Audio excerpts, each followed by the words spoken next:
sànq yaa ngi wax ci jàngat yi ñu war a jël ci Covid 19 waaye tam am na lu mu wone mooy leadership bu président Macky Sall mooy kàddoom ci àdduna bi bu waxee ni nga koy dégloo ndaxte tamit gannaaw bi mu génnee woon def discours 3 avril bi ñu génn wax ne fu mu toll nii danoo war a neenal bor bi nga xamante ni moom moo ñeel dëkku Afrique yi làbbaliwaat ko ci hérito bi mu defoon.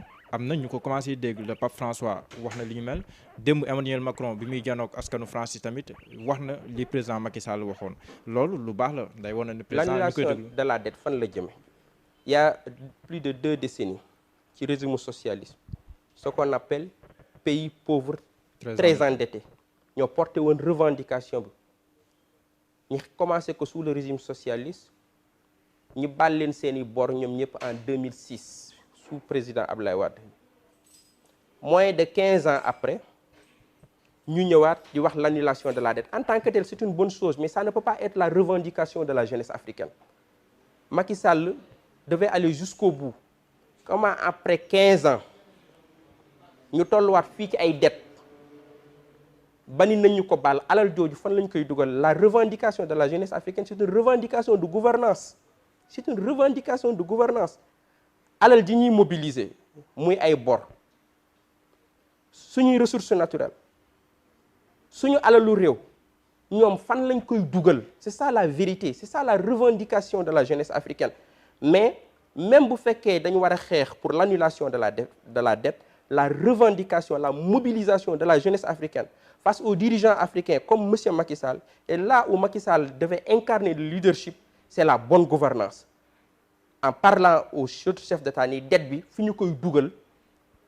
ñu koy def ci est-ce que mi ngi koy def fi ñu ko war a defal. ñu koy def ci infrastructure yi ñu ngi ciy defar tali terre et cetera. Et c'est vrai loolu moo wane ni aujourd'hui li Covid bi wane mooy lan alalu réew mi suñu ko mobiliser woon dugaloon ko ci njàng mi dugaloon ko ci santé bi dugaloon ko ci tissu industriel aujourd'hui Sénégal doon na mën a def ni Cuba def di ak Venezuela di dimbali yeneen i dëkk mais soo jëlee 166 milliards nga dugal ko ci stade olympique bu Diamniadio nga jël 32 milliards nga dugal ko ci arène nationale nga jël 60 milliards nga dugal ko ci centre Abdou Diouf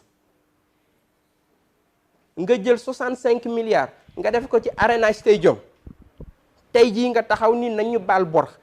Oui je soutiens Macky Sall li mu def baax na Emmanuel Macron baax na mais je pense qu'on doit être plus courageux nous en tout cas la jeunesse africaine loolu mënul nekk la revendication c'est une revendication donc de gouvernance et je pense que ni loolu moo gën a yanu maana. Je pense que nga bëgg a profiter ci situation contexte de corona. Oui c'est beau de produire ay contributions en anglais nga repositionner wu mais Macky Sall ni mu positionné woo ci leadership je pense que leadership de gouvernance war a doon d'indiquer la bonne voie pour mën a satisfaire la revendication de la jeunesse africaine. Mais parce que soo jëlee bor mais le Sénégal mi ngi étouffé ci ay bor.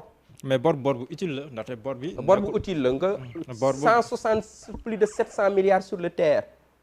suñ ko dugal alal jooju. suñ ko dugaloon ci infrastructure yi ñu ko waroon a dugal aujourd'hui le plateau technique kon nit dina jóge fii dem di Maroc di faju ji nit dina jóge fii dem faneen di faju ji. Aujourd'hui soo jëlee la déclaration d'Abuja 2001 déclaration d'Abuja dafa waxoon ni 15% du budget dañ ko war a accorder à la santé 15% du budget.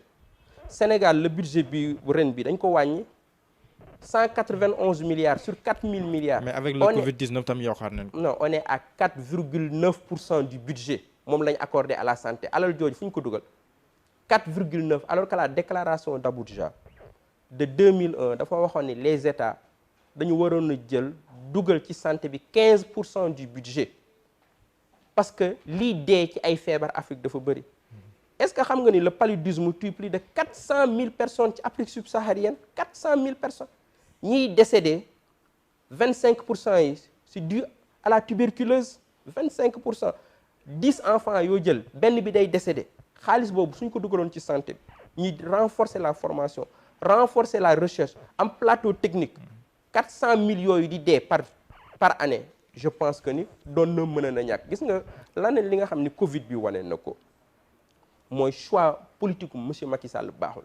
Aujourd'hui il y a une insécurité alimentaire c'est ça la vérité su Covid bi continuer fii ak 2-3 mois fan la ñu jëm fan la ñuy lekkee alors que on avait la possibilité de régler l'autosuffisance alimentaire réew. il avait donné le ton en 2017. mais fan la ñu mujj après. Ouais, il avait donné le ton, ça c'est une politique. mais il avait affiché l'intention. du ay slogan. Aujourd'hui la vérité est que le ministère du commerce est confronté à un problème nañu ñaan yàlla Covid bi yam fi mais fan la ñuy jëlee lu ñu dundale réew mi fii ak ñetti weer c'est ça la vérité alors que réew la muy dundee da koy bay la muy sol da koy bay moo ko war a liggéeyal boppam et c'était possible alal ji bu ñu ko dugaloon fi ñu ko waroon a dugal kon aujourd'hui doon nañ régler la question de l'autosuffisance alimentaire et aujourd'hui Covid bi wane na ni loolu c'est un réel problème.